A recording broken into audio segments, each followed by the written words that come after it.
আমরা জুলাই সনদ ও গণপরিষদ নির্বাচন নিয়ে রাজধানীর বাংলা মোটরে এনসিপির এই আলোচনা। 20টি প্রস্তাব আছে, এই প্রস্তাবগুলো অনুষ্ঠানে সমসাময়িক ইস্যুতেও বক্তব্য দেন দলটির নেতারা।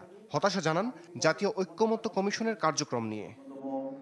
প্রধান নেতা কিছু রাজনৈতিক দল ও অন্তর্বর্তী সরকারের কর্মকাণ্ডে সমালোচনাও করেন বক্তারা। হুঁশিয়ারি দেন পুরনো বন্দোবস্তে ফেরার সুযোগ নেই, জাতীয় নির্বাচন হতে হবে নতুন সংবিধানের আলোকে। বাংলাদেশের মানুষ ওনার চোখে পড়ে না, ওনার লন্ডন যেতে হয়। লন্ডনে গিয়ে সিজদা দিয়েছেন, সিজদার মাধ্যমে উনি ওহির মাধ্যমে আদেশ পেয়েছেন এবং সেটার একটা প্রেস রিলিজের মধ্যে জানিয়েছেন বাংলাদেশে ফেব্রুয়ারিতে ইলেকশন হতে হবে, কোন ইলেকশনে সংবিধানের অধীনে। তা আপনার সিজদা তো ঠিক হয় নাই, আপনার সিজদা দিতে হবে বাংলাদেশের জনগণের প্রতি, কারণ জনগণ আপনাকে বসিয়েছে, সেই সিজদার মাধ্যমে আপনি সঠিক দিক নির্দেশনা পাবেন। 2 মাস পরে নির্বাচন হোক, আমি নির্বাচন যত দ্রুত সম্ভব তত দ্রুত হোক, আমার কিচ্ছু আসে যায় না, কিন্তু অবশ্যই সেটা গণপরিষদ নির্বাচন হইতে হবে।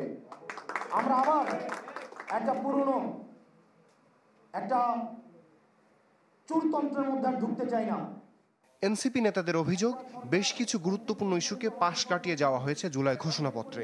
দাবি করেন কেবলমাত্র গণপরিষদ নির্বাচনই দূর করতে পারে সাংবিধানিক সংকট। আমরা যে বিষয়গুলোতে প্রাথমিকভাবে ঐক্যমত্য এসেছি, রাজনৈতিক দলগুলোর মধ্যে আন্ডারস্ট্যান্ডিং তৈরি হয়েছে, ঐক্যমত্য কমিশন যে ডিসিশনগুলো দিয়েছে সেগুলোকে টেকসইভাবে পেতে হলে নতুন সংবিধানের আর কোনো বিকল্প নাই। নতুন বন্দোবস্তে বাধা এলে রাজপথে মোকাবেলার হুঁশিয়ারি দেন জাতীয় নাগরিক পার্টির নেতারা। রাজপথে ফিরে যেতে আমাদের 1 সেকেন্ড সময় লাগবে না। রমিজ হুসাইন, চ্যানেল 24, ঢাকা।